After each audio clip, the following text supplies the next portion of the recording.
Et Frère Branham dit dans les messages, les témoignages, ndeko mwana mazali ko bakati la ite olitatoli Péché en 1963, oya te na 1963 il dit ceci, azali koloba boye paragraphe 19. ete na zomi na libwaka Le ministère de bande est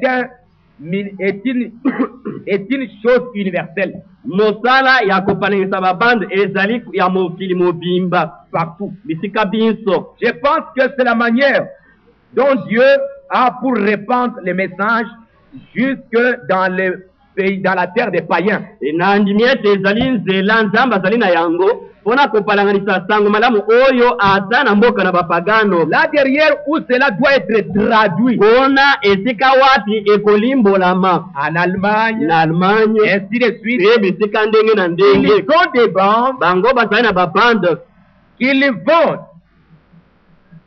vont donner à leur congrégation bakopesa yango na balosambo na bango des centaines et des centaines de gens. pe nkoto na nkoto na bato Ils mettront quelque chose dans leurs oreilles bakotia mwa eloko moke na matoi na bango et vont tourner la bande pe bakolekisa bande mpona koyoka yango dans le monde entier. na kati na mokili mobimba Ils vont mettre des écouteurs bakotia biloko batiaka na matoi mpona koyoka et ils vont tourner la bande. pe bakolekisa bande Et juste comme je suis en train de parler, pe lokola nazali koloba awa le ministre se tient là, motei azali kotelema wana faisant, bien donnant la même expression, bien faisant la même chose, azali kosala pe ndenge moko en d'autres na langues, kati na minoko mosusu apportant cela devant des centaines. azali komema yango liboso na nkoto na bato Et des centaines sont sauvés et sont guéris. pe nkoto na bato nkama na bato bazali kobikisama pe kobikisama na nzoto Et juste au travers des bandes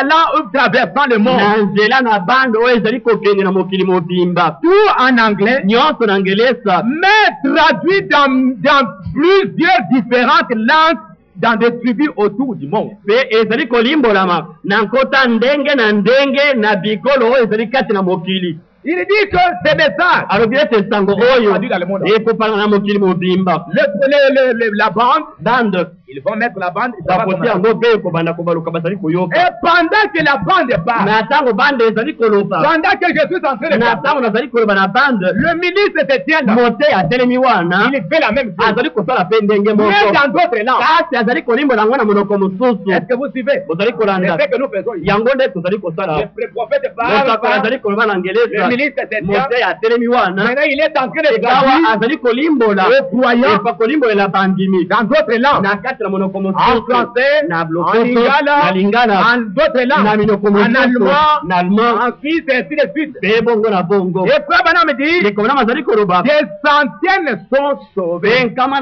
na bato bazali kobikisama et des centaines sont guéris. pe nkama babikisami na nzoto Pendant que les prophètes na parlent, ntango mosakola azali koloba vous écoutez, oyoki si vous êtes malade, soko ozali kobela vous êtes guéris. obikisami. Donc ce message est pour nous. sango ezali mpo na biso C'est pourquoi on le dit. yango wana tozali kobimisa yango. Amen.